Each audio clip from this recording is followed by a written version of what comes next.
Depression, anxiety, PTSD, and disability scores all went from off the charts down to next to nothing after Ibogaine. I am Judd Lienhard, former Army Ranger, college linebacker. I've been a strength and performance coach for over 15 years. Let's get into it. Our vision is to give people their agency back. These plant medicines have the ability to kind of act as a conduit to get you more in line with that higher self. When you become more comfortable being attached and being connected with your world and your surroundings, then you no longer feel the need to be detached on a regular basis. You feel like living more. Ibogaine's very good at getting anybody from -10 to 0, but it's also very good at getting people from 0 to +10. It's got that optimization factor. It's like you get a chance to step away from your body a little bit and kind of see things from a different perspective. And now we're seeing that it's great for traumatic brain injury, Parkinson's disease, multiple sclerosis, and then just all the other crap of life. Depression, anxiety, lack of purpose, lack of meaning, lack of clarity, lack of focus. It seems to be helping really well with all of that. Hey, thank you guys for listening. I just wanted to take a brief break to ask you guys a couple questions. First, are you happy with your current state of athleticism? Second, do you feel like you used to maybe be an athlete, but you've lost some of that athleticism and you feel like you just can't regain it due to either age or injuries? For those of you that don't know my background, for over a decade, I was a speed, strength, and performance coach for dozens of elite athletes. And I used that experience to build a program called MASS Method. It stands for Movement, Athleticism, Strength, and Speed. It's how I train, and it's how I've been able to hang on to a lot of my performance and athleticism I had in my youth by tweaking the program in a way that accounts for some of my current limitations and limitations that we all face as we age. So whether you're, in your early 20s in your prime and you want to optimize the athleticism you already have, or you're getting older like most of us and you want to regain some of that athleticism, this program is perfect for you. It's very affordable. It's available exclusively on my training app, and that can be found either on my website or on my socials. My website is juddlienhard.com, JUDDLIENHARD.com. That will be in the show notes too, if you need to help spelling that again. But there's 14 different training blocks right now. I add new training blocks several times a year. Right now, there's over a year's worth of training in that app. You can try it for free for a week. Also, I have options available for people that don't have a lot of time or equipment to spend, minimal equipment and limited time options. There's literally something in there for everybody. Some of my favorite feedback is when people tell me that they do this workout with their entire family, or that they've done my workout now for a couple months, and for the first time maybe in their life, they're pain-free, or for the first time in decades, they're regaining some of their athleticism that they thought they had lost forever. It just builds me up and makes me excited to share this opportunity with you guys. And I'd love it if you just gave it a try and just see what it's all about. Try it for free for a week, cancel if you want. I guarantee you're going to love it. And I hope you guys enjoy the rest of the show. Okay, so for those of you that don't know my backstory, I was in the Army for a while and saw some combat experience and suffer from some PTSD from that, as well as having a background in contact sports. And that combined with some childhood issues and things like that, I really had a lot of issues in my life that I was dealing with. And after talking to some vets, they let me know about this thing called Ibogaine. And through VETS.org and a company called AMBIO, I took a big chance and I went down to Mexico, something that is not within my comfort zone. And I sought treatment, using a drug based on the overwhelming positive response from people that I know and trust that had done the same thing. And it has totally changed my life. And we can go into how it has changed my life and other people's lives more during the course of this interview. But I had the chance to sit down and talk with one of the founders of AMBIO, one of the main men down there, who was pioneering this stuff and is also fighting hard to get these things legal in America under proper supervision so they can help tens of thousands of vets and hundreds of thousands of other people that may also be suffering with traumatic brain injuries, post-traumatic stress, and especially addiction, because the treatment has been resoundingly and overwhelmingly effective for treating those things. And so I'd like to introduce you guys today to Trevor Millar. and hear his story and how he's going about fighting to bring this treatment to everyone. Thanks for having me, Judd. I'm super curious on how it's helped you. It is hard to explain at first. Mm-hmm. Everything had an edge, and I always say, through therapy and stuff, which helped me as well. Mm-hmm. And one of the cool things about you guys is you guys don't discourage other forms of treatment as well in conjunction, and you see that it's supportive in nature. Was the initial reaction and feeling I had when things happened. I could sit down and reflect on things, but there was an overwhelming feeling that would occur under certain circumstances. And it was that first reaction and feeling that I had. Mm-hmm. And the first thing I noticed, it's not like it changes my personality. I still get irritated. I'm still upset. It's not like I'm like some freaking peaceful monk sitting on a mountain. But it immediately took the edge off of things, and it helped the first second or two after something happened, and I immediately noticed a difference there. Wow. And it gave me time to kind of reflect when something like that would happen, to help me analyze my feelings.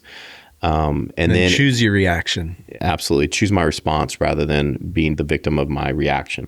Yeah. That's the first thing I noticed. And then it was just a greater sense of calm, well-being in my overall life, and less of a desire, even though I'm not an addict or an alcoholic, to turn towards things like alcohol because as a need to take the edge off. So what I was finding was, while I'm not an alcoholic, 1 or 2 beers a night over the course of a week was really having a detrimental effect on my health. Mm-hmm. And while I still drink occasionally, I never feel the need to have a beer anymore. I just do it because I like the taste, or I do it because I choose to, rather than I feel like I just, that feeling like I need a beer right now or something like that. Yeah, I love it. That's kind of I don't know if it's our mission, our vision, one of those, but it's to give people their agency back.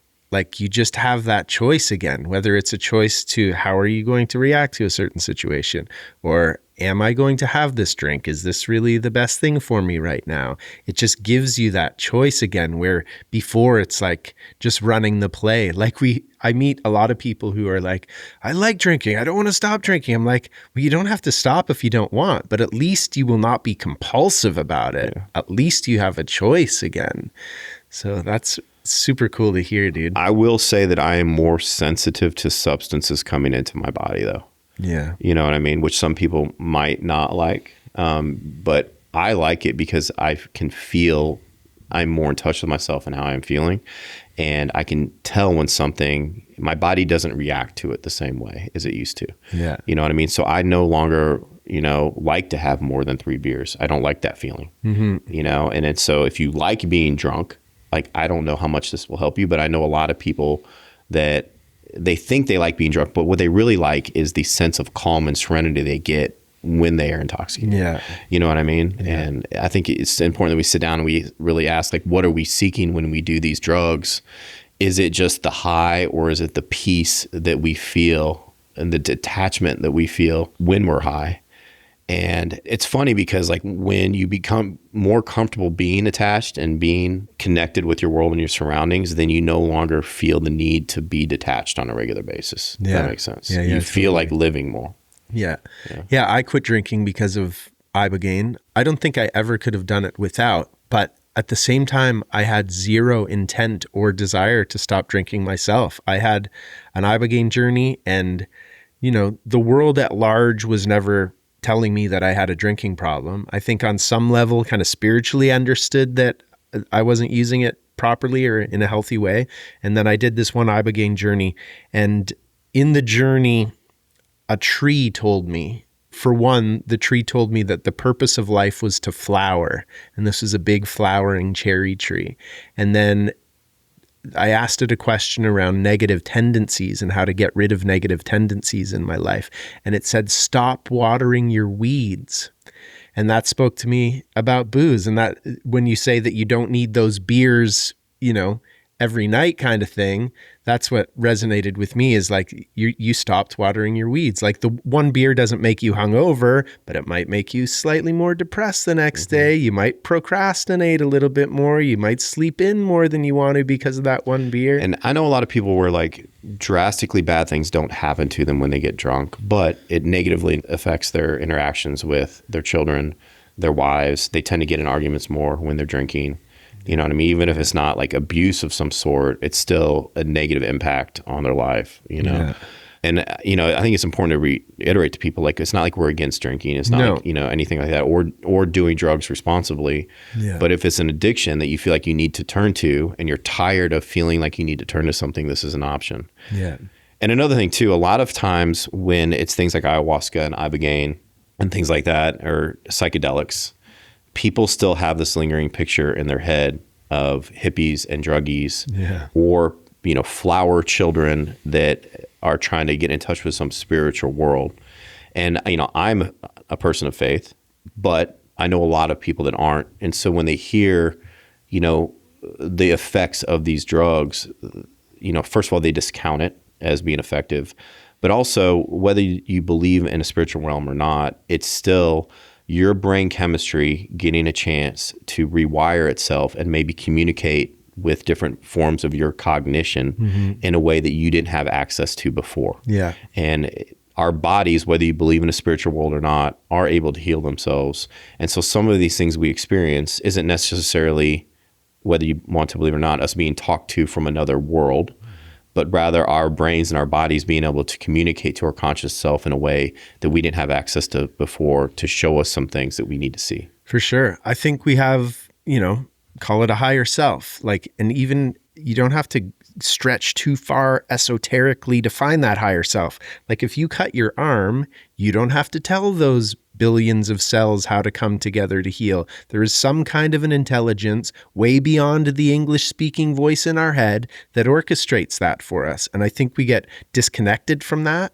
And then these plant medicines have the ability to kind of act as a conduit to get you more in line with that higher self. It is funny how we separate our physical self from our intellectual self, even though our intellectual self is still dictated by physical characteristics and chemical reactions and things like that.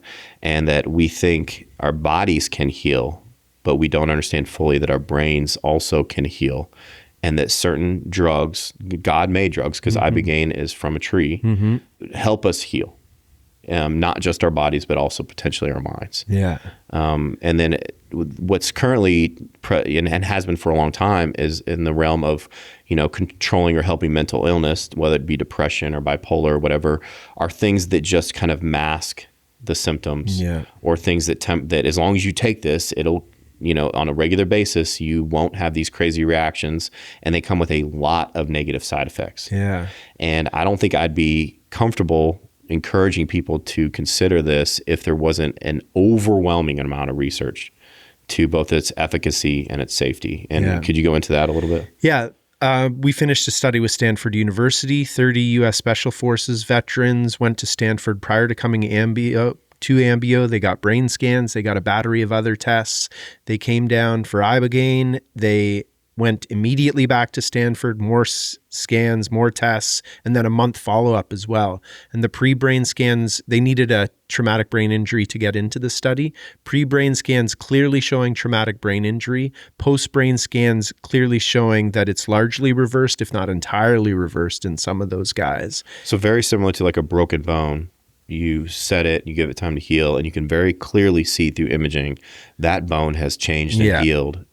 Same for the brain. Yeah, that's what we're seeing with these MRIs. And then there's been papers published out of that study. The first one measured depression, anxiety, PTSD, and disability scores. All went from off the charts down to next to nothing after Ibogaine. The interesting thing was the disability score didn't change much at the 1 week follow-up, but at the 1 month follow-up, all of those scores improved dramatically. So Ibogaine stays in your system, continues to work. And I think you mentioned the hippie factor with psychedelics. I think that's an amazing aspect of the niche I have fallen into, is I work with mostly conservative veterans who have never done any kind of drug before. I was one of them, as far as that type of drug goes. Who are desperate for change, and your community speaks volumes about what this does for you, and people are willing to come down and climb the Mount Everest of psychedelics to find part of healing. Maturing, though, is stopping and seeing things from another perspective,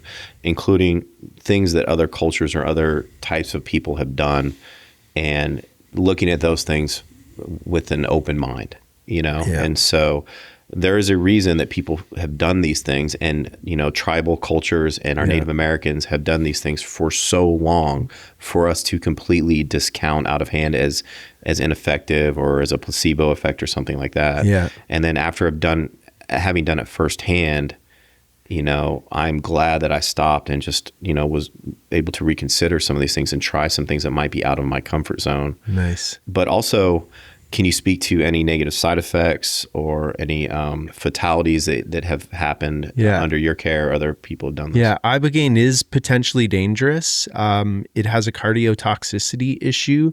So that's why we ask for brain scans. We ask for EKGs, so heart scans, essentially. We ask for blood work prior to arrival. We do EKGs upon arrival. We keep you hooked up to heart monitors during the process. And ultimately, Ibogaine can be made very safe. Like by the time we give anybody Ibogaine, there's really no threat of anything happening. How many people have you treated so far? We've treated about 3,000. How many major incidences have you had? No major incidences in the no 5-day protocol that you've been in. Yeah. I just know when I got there, there was an extensive process beforehand. Yeah.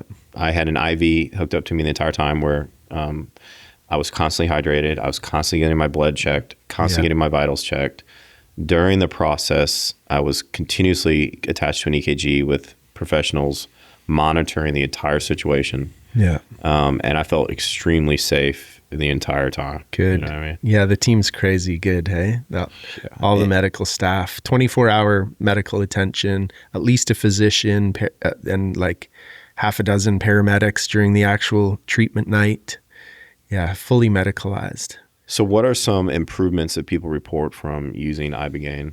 It's a very powerful negative pattern interrupter. So as we've been talking about, it gives you a sense of agency back in so many aspects of your life, whether that's a relationship to substances that are no longer serving you, or, behaviors that are no longer serving you. It helps a lot with anger, with rage. It helps in times of transition. So that's something that a lot of you veterans are seeing, is just moving from serving to being a civilian again. It kind of helps in those times of transition. And then the traumatic brain injury, I've countless anecdotes. I'm trying to think if this guy was actually here with you, but there was a guy who had just relatively recently for me, just a headache for 10 years. Yeah. I think that was with your group. Was that former SF guy? Yeah. And his shot in the head. Yeah, shot in the head. Yes. And his headache disappeared. The next day. Yeah. It's just amazing. Mind-blowing. And I have another guy that was shot in the head. He was exploded in an IUD. IED. Yeah. Not IUD. It'd be an interesting experience. Yeah, that would be. Maybe not the worst thing. So at retirement, he got shot in the head in a road rage incident. The rager shot him in the head with a 9mm. He survived, obviously, but had metal fragments in his head and needed to wear sunglasses all the time, ultra sensitive to light, basically hadn't left his house in 4 years, hadn't made love to his wife in 4 years, needed a cane to walk for balance issues. He came down for treatment. He didn't need the glasses anymore. He left us his cane. He didn't need it anymore. And he went home and made love to his wife. That's crazy. I mean, after a while, you can't just out of hand discount all these stories. No. When combined with the medical imaging, the studies that have been done, the statistics on the safety when monitored, and then the stories people tell me, because I'd kind of molded over in my mind for quite a while after hearing about, I think I heard about it on Sean Ryan or somewhere. And just, kind of bringing it up in conversation with other veterans and stuff. And they'd be like, oh yeah, I did that. It was amazing. I was going to kill myself. And I'm like, what? And yeah, I was definitely going to kill myself, or my marriage was falling apart and it completely changed. You should definitely do it. And I was like, oh my God. I heard that time after time. My own platoon sergeant from the regiment called him up about something that had nothing to do with Ibogaine, mentioned it out of hand. He's like, oh yeah, I did it. Saved my life. No way. Oh wow. Okay. Yeah. And then I was like, well, I guess I got to try this. Right on. And it was a lot for me, because I'm not big on drugs other than alcohol, and I've tried drugs. I don't, and I guess it is something that kind of has a powerful effect on the body and the mind. And talking to people, they're not like, yeah, you go down and get high and it's great. They're like, no. Like you got to be ready for this. And it's not an entirely pleasant experience. It's not something that people can't handle. Yeah. I could totally handle it, but it's not like you go and get high. No. I'm in the room. And the weird thing was with some other drugs, potentially, you kind of forget who you are. You make poor decisions. There was never any point, and it lasts 12 hours, I think. Yeah. Where I felt like I didn't know where I was, who I was with, what I was doing. And you do have hallucinations, but it's weird and it's hard to explain to people. You fully know that they're hallucinations. Yeah. They're not what people think they're going to be like. And you feel like you're learning something from the hallucinations, especially when you go unprepped and like, hey, try to see what your brain is trying to tell you, you know? And then when you do that, you're like, oh my gosh, I didn't see things this way before. These are some things I didn't remember, or some faces that you know of people in your past that, it's like in a dream where you can see the faces, but you can't. So I was able to be lucid and see faces that I hadn't seen of my great grandma, people I knew as a child, very clearly, that I couldn't, pull their face up if I tried right now. Wow. It's just a very powerful experience with your past, with your present, with your future, and it's like you get a chance to step away from your body a little bit, and kind of see things from a different perspective. I think that's a neat thing about Ibogaine, and kind of a non-threatening thing about it is you never forget who you are. You never forget what you're doing. You might close your eyes and be seeing these fantastic visions, but if you hear a noise in the room or get tapped on the shoulder, you'll immediately return. So it's not like an ego destroyer like so many psychedelics can be. I think a lot of people are just afraid of taking something where they're not in control of the facilities. Yeah. You know what I mean? Like it does, you shake a little bit, and you can't walk around, but you're safe. Yeah. But it's not like you're going to jump off a bridge. It's not like LSD or anything like that. The LSD has some positive studies as well, but it's nothing like that. Yeah. And also you can kind of control the scenario a little bit, communicate with it, or with your brain, and ask it to show you things, or ask you, tell it what you need, and it responds to you, which is really crazy. You know what I mean? Yeah, sometimes. Sometimes. Sometimes. And everybody has different There's experiences. always that caveat. Yeah, you might see visions sometimes. You might hear things sometimes. But it's just profound. And some people do interact with kind of an entity, and maybe they meet Iboga itself.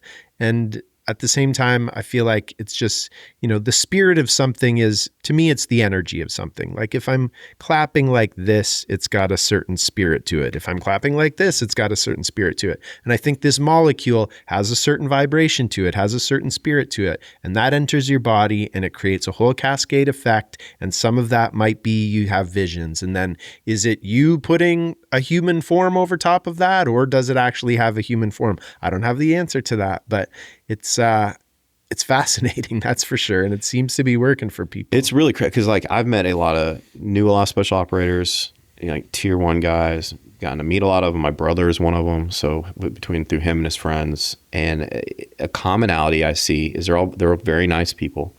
They're real chill. They're funny. They're laid back. You like them, but they have a dead look in their eye, and it's like a look that I'd never really put my finger on until I saw a former special operator that had seen a lot of combat that didn't have it, and that was Marcus Capone. Wow. And he walked in and I was like, he doesn't have the eyes of a special operator. And then it's like a compliment because his eyes are like alive. I was like, this is weird because I've never seen a former SEAL Team 6 dude that had eyes that weren't dead. Wow. And then I was like, I wasn't a tier 1 guy. I was a Ranger. And I didn't feel different coming out of that at all. But people started telling me your eyes look different. And I was like, that's crazy. You know what I mean? Wow. It really does.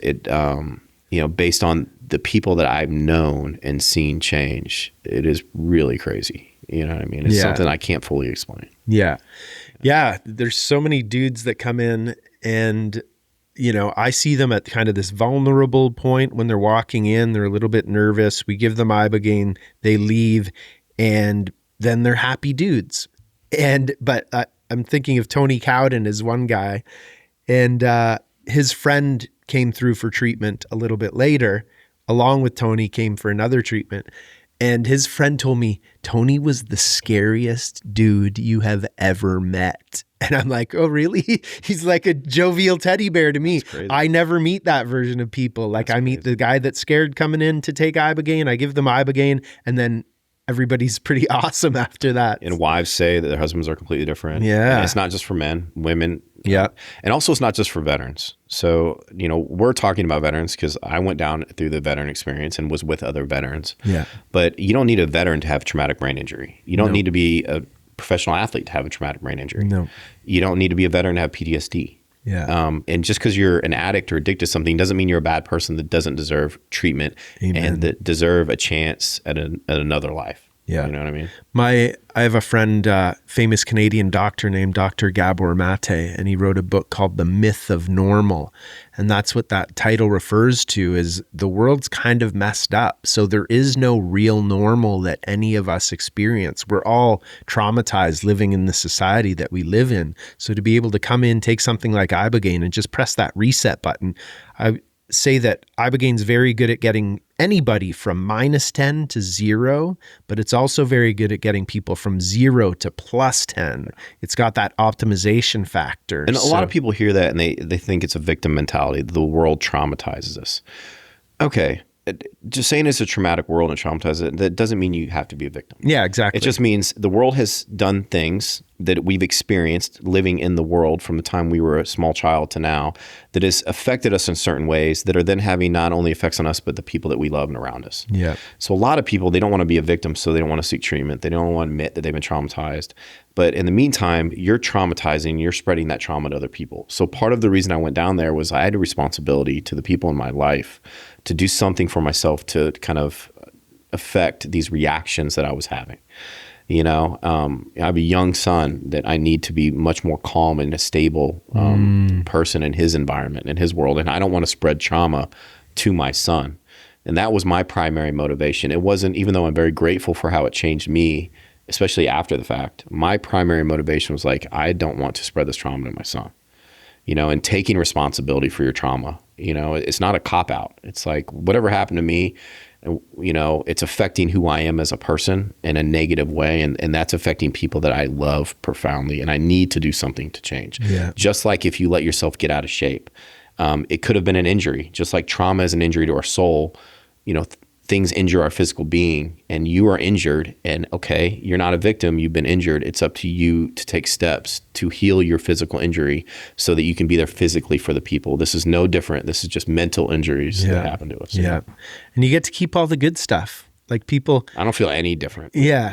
People think, oh, I'll change. I've worked with some, super high level professional athletes at the top of their game, UFC fighters even, who are like, I'm scared I'll lose the fight. One guy recently said, I've got a fight in my eyes. I don't want to lose that. I'm like, you get to keep all the good stuff, dude. Just trust this process. And he 100% is on top of the world with more desire to achieve than ever before. It's funny. I always equate it like something inside of me that stays lit up and peaceful.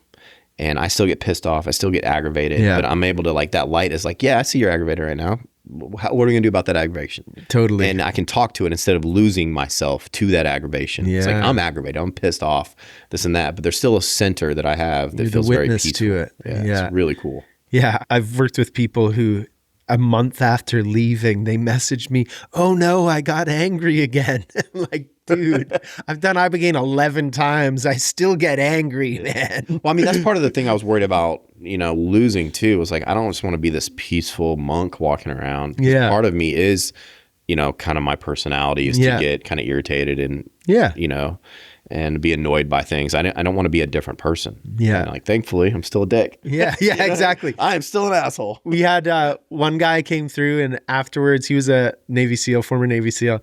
Afterwards, he's lying on the grass, and he's like, oh my God, I love nature. Like, this is awesome. Oh, I hope the gardener doesn't come today. I don't want him to hurt any of this grass. And then we were talking about that at the dinner table later on, and one of the guys at the table goes, never go full hippie. Awesome. So we say that all the time. Never go full hippie, man. Although a few people have. Marcus is pretty close. Marcus Capone's pretty close. It is really cool because you just open yourself up to things and perspectives that you may not have considered before. And you just decide that, there are things in life that are kind of precious and awesome. Mm-hmm. And when you start seeing things as awesome, maybe there is a little hippie there. Yeah, for sure.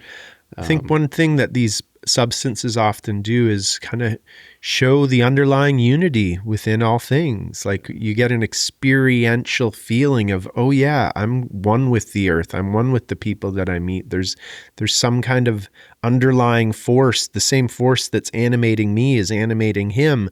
And once you feel that at an existential level, you're like, well, if that person is suffering, then on some level I'm suffering as well. So it kind of does reorient people towards wanting to help. You know what really helped me with that was the DMT at the end. Yeah. That really showed me that connectivity, because I kind of unlike most people, I didn't enjoy most of that experience because I was trying to fight it. Yeah. And it wasn't until the very end where I let go that I let it teach me, and I started to enjoy it because I just let it go and let it happen. Yeah. You know what I mean? The whole time I was trying to fight it, and it felt like it was pulling me apart. Yeah. And once I kind of just gave up because it was just exhausting me, and I was like, oh, now I see, and now I understand how I'm connected to the world in a way that I just never could before. Yeah. That's the secret of DMT, is you really need to let go. And for so many of you soldiers, that's surrender, right? Yeah. Surrender's not a place you want to be as a soldier. So it takes a mental switch to just, all right, I'm just going to give up. And sometimes it's, because it browbeats you to the point where you just have to give up. And then the gift is on the other side of letting go. Oh, I'm still here. I'm still supported. Life's actually awesome. It's really, because like I always turn back to like this kind of Greek philosophy where Dionysus is the one where you kind of let go and immerse yourself in the play. So the Dionysian plays, the audience would become part of the play, and you kind of forget yourself, right? You get lost in things. And then there's always the Apollo is like a converse of that, where you're never fully immersed. You're observing yourself and observing the situation. And I really feel like a healthy life balance is the ability to go back and forth between each, you know, and the ultimate goal is to be able to be fully immersed when it's appropriate, but then have that tap on the shoulder to be able to pull back out and observe yourself and others when you need to. Yeah. And the ability to flow back and forth between those two states.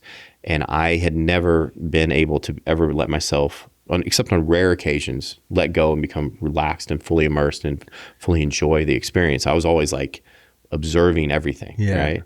And I think something similar there is like if you go to a dance club or something, or at a bar, and everybody's dancing and having fun, and some people never feel like they can dance or have fun because they're always that Apollo sitting on their shoulder observing themselves from a third person perspective, because to relax and immerse means to maybe lose a little bit of control, and they're afraid of that. Mm-hmm. And the key to enjoying life is to be able to flow back and forth as needed and as desired. And I feel like this kind of stuff really helped me do that. Nice. Be in the world, but not of it. Yeah, exactly. I mean, that's a lot of this stuff comes from my faith, which is Christianity. Yeah.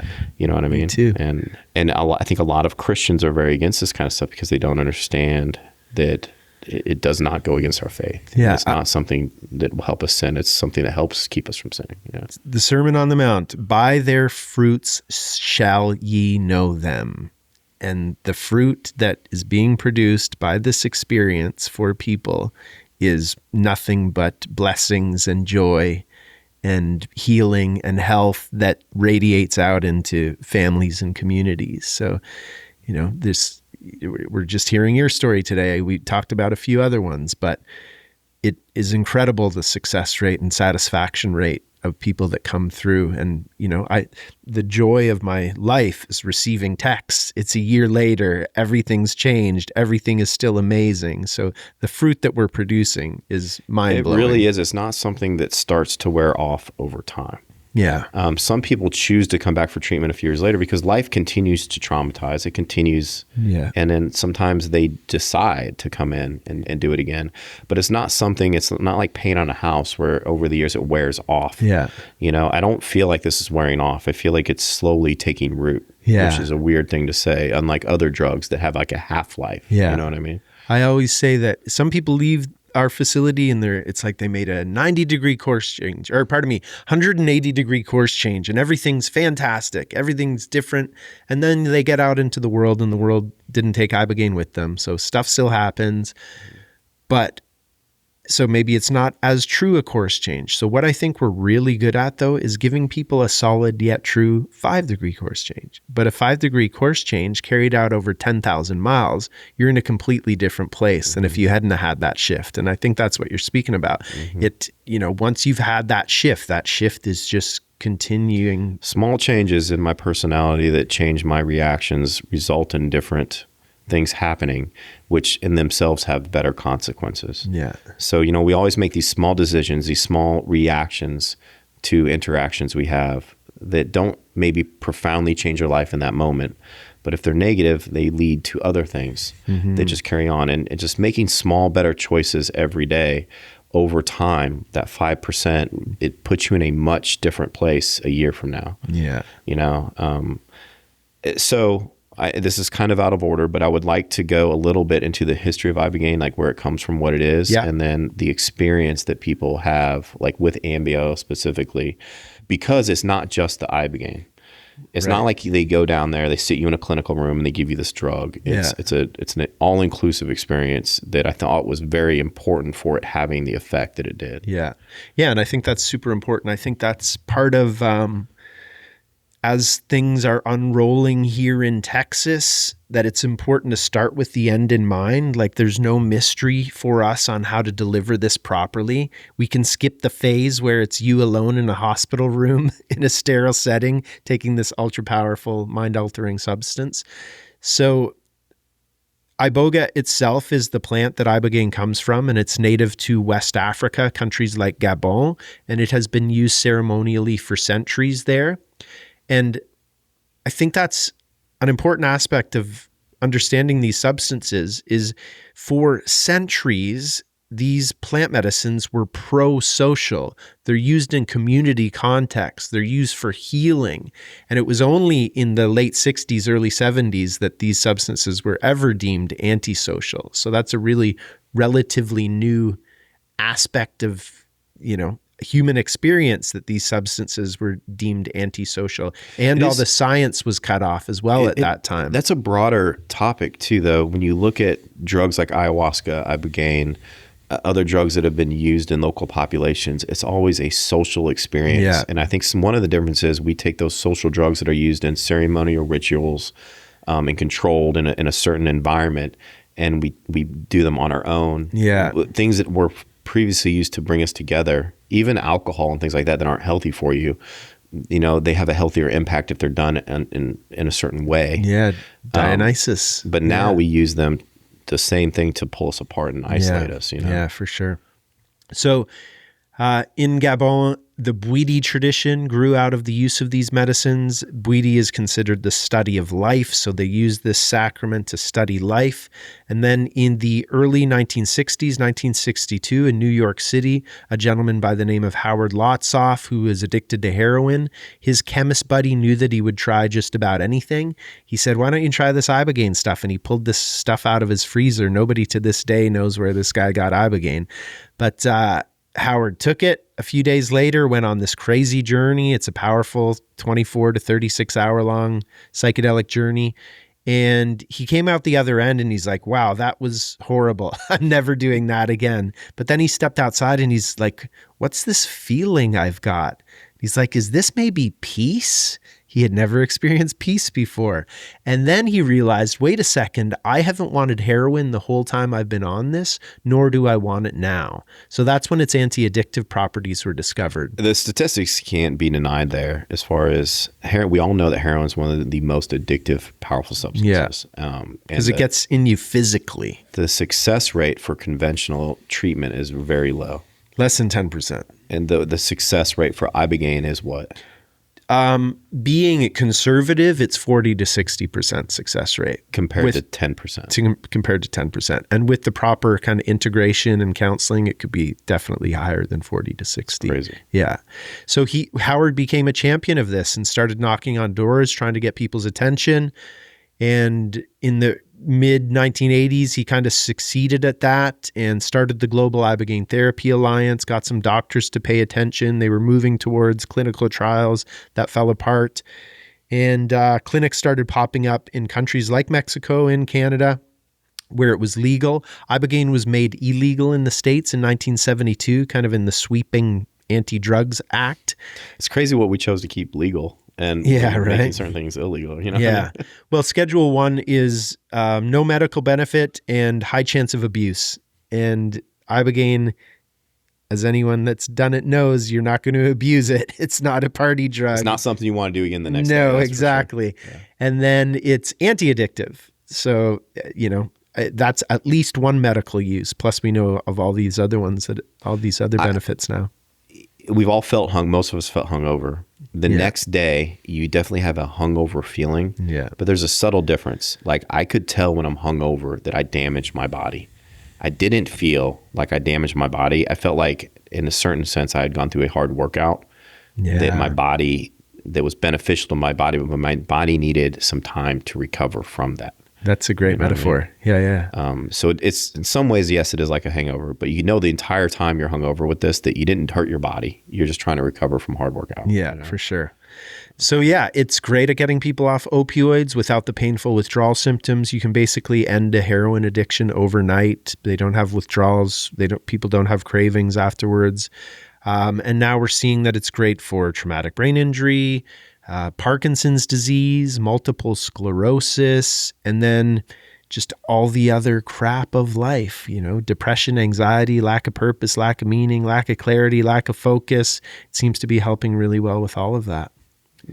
Yeah. What is the process because I wasn't just thrown into an uncomfortable position. With AMBIO, you would apply through the website, ambio.life, or through one of the nonprofits we work with. And then our intake team gets in touch with you. We go over any medications that you might be on that maybe you need to come off of. You need to come off most psych meds for at least 5 days prior to arrival. We set you up with a coach. So you get coaching before, you get coaching afterwards. The coach is an expert in Ibogaine, is going to help you prepare, is going to help you integrate afterwards. And integrate is basically, how do you take the lessons that you've learned through the Ibogaine experience and put them into your life and run with them? But then you will fly into San Diego or soon Malta. We're opening in Europe. Awesome. January 5th will be our first group through there. Yeah. And we pick you up near the airport, bring you to the treatment house. We're only about 30 minutes from the pickup point in San Diego. And that first day, we help you unpack. We need to make sure there's no contraband on you. There's a lot of drugs that can interact with Ibogaine, so we want to keep it safe. We do a circle to get to know each other, start preparing you for Ibogaine. We have some lunch. The food's pretty awesome. Yeah, food's spectacular. Yeah, I know, right? We've become known for the food. We really lucked out with our chefs. Then we go into a traditional Mexican sweat lodge, which is a great way to kick off the week. I look at it as there are 3 peaks to the week. This is the first of the 3 peaks, and it's a great way to get comfortable with being uncomfortable, which is another theme. Sweat lodge was intense, man. I know, right? It's intense. Legit. Yeah, it's intense. Yeah, that old lady that runs it for us. She's tough. I don't know how she does that day in, day out, man. I was like, well, this was good, but I don't know if I could do that again. I don't know if I'm coming back anytime soon. Yeah. Then an IV to rehydrate you that night, some more food. The next morning, some blood work in the morning, into breakfast, into breath work. Breath is like this untapped ally that it's very good to get reacquainted with prior to doing something like Ibogaine. Into more preparation, another group circle to prepare. Into lunch. In the afternoon, you'll have some one-on-one prep. You will have a massage, which is great before Ibogaine. And then at about 7 p.m., we'll give you an IV. We'll circle up around a fire at around 8 p.m. and administer the first dose of medicine from there. Then you're going to go up in the treatment room, and then you're basically off to the races. You put a blindfold on, go deep into yourself for anywhere from 6 to 12 hours is kind of when the psychedelic bells and whistles might occur. And then the next day is the hangover you kind of mentioned, notoriously known as the gray day. Everybody feels pretty rough after Ibogaine. You're just depleted. The night before, all of your neurotransmitters would have been firing on full blast, and the next day you've got nothing. You're about as tired as you've ever been, but you can't fall asleep because the medicine's still in your system. But you're very well taken care of. Eat as you can. Get some rest as you can. You'll get some rest that night. And then the next day, day 4, some breakfast into yoga. into a debrief on the Ibogaine and a preparation for the 5-MeO-DMT, which is the other substance we work with. And then the afternoon is spent with everybody going through that 5-MeO-DMT, which is a shorter experience, but we set aside about an hour per person on that if need be. And, you know, I think Ibogaine is still very much a dualistic type experience, like we've talked about. Like, you know where you are. It's you and it's the room, and it's you and it's the visions. It's like we're used to with regular life. Whereas the 5-MeO-DMT is more of a non-dualistic type experience. It's like, it's as if you were a drop of water or a drop of rain, and all of a sudden you get to experience yourself as the whole ocean for a few minutes. So you're setting aside. If you've never been through it, you cannot explain to people what it's like to lose your ego. Yeah. Because our ego is always with us. Yeah. It's scary a little bit. It is. But it's also freeing, and it allows you to gain perspective. It allowed me to gain perspective I'd never had in my life. Yeah. Yeah. Yeah, the term ego death comes up, which is, I don't know, that can be frightening until you've experienced and you realize the freedom that's on the other side of your ego.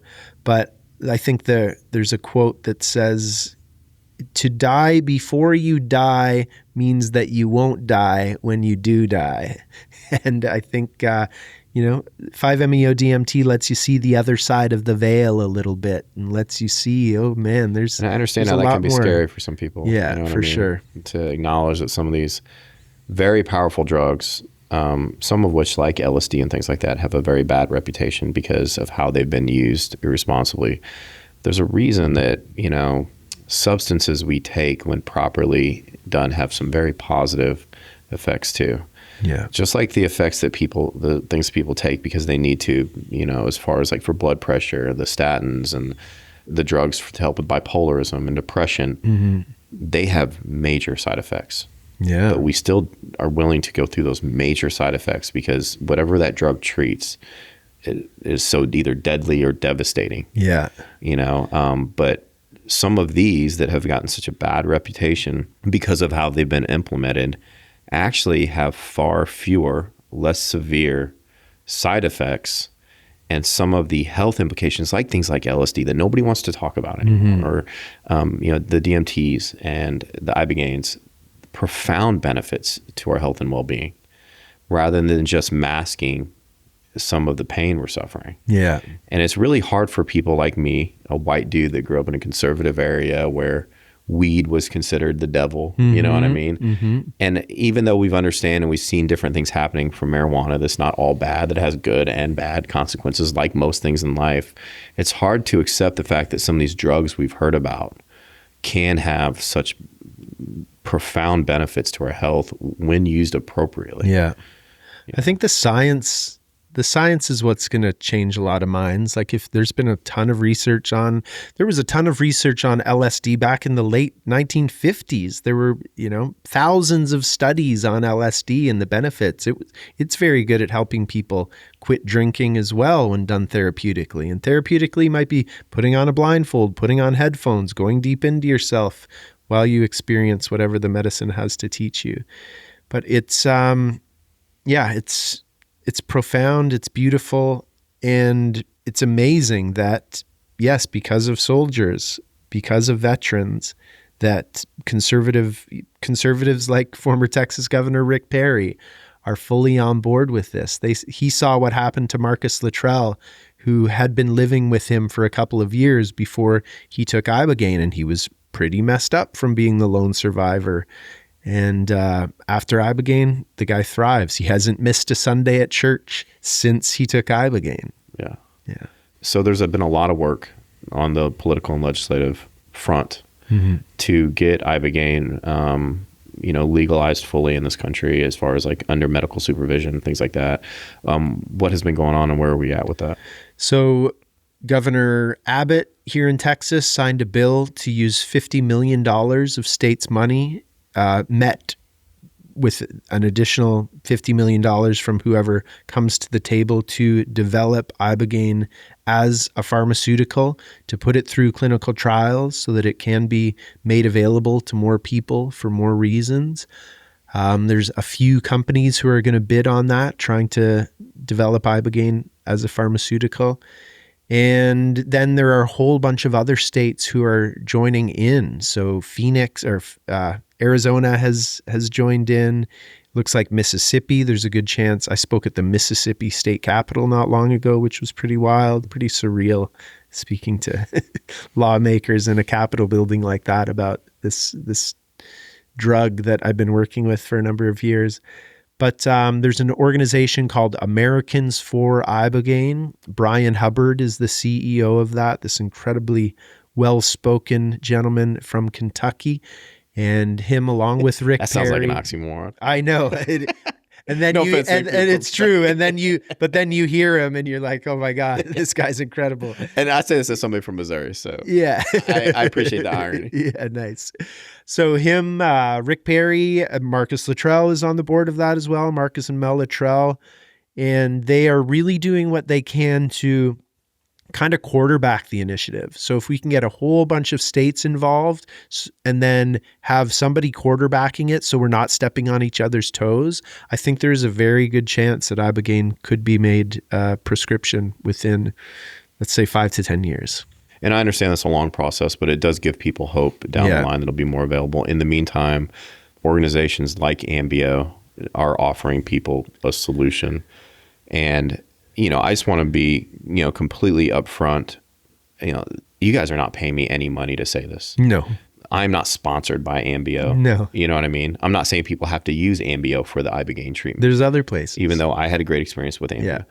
But I do feel like it's such an important tool that people can use based on my own experiences and the experiences I've had that, I do want to dedicate a podcast episode to making people more aware of what it can do to help people out, either if you're listening to this or you have a loved one that's suffering.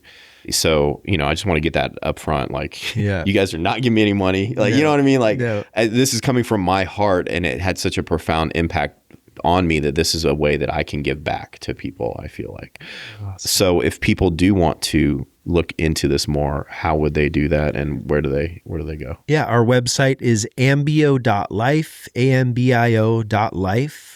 We are on Instagram at AMBIO Life Sciences. I am on Instagram at psychedelic_provider. I think we're on LinkedIn, Facebook, all that stuff as well. But I'm kind of notoriously easy to get in touch with if anybody wants to reach out. And we'll put all that in the show notes for people who want to, or that didn't catch that for some reason, that they can reach out and look into it more. And, I just want to take this time to personally express my gratitude for what you guys did for me and let you know that it has had a profound impact on my life, and it continues to do so, and let you know how thankful I am for you and people like you that do what you do. Beautiful. Thanks, brother. Thank you for coming on, man. A real pleasure.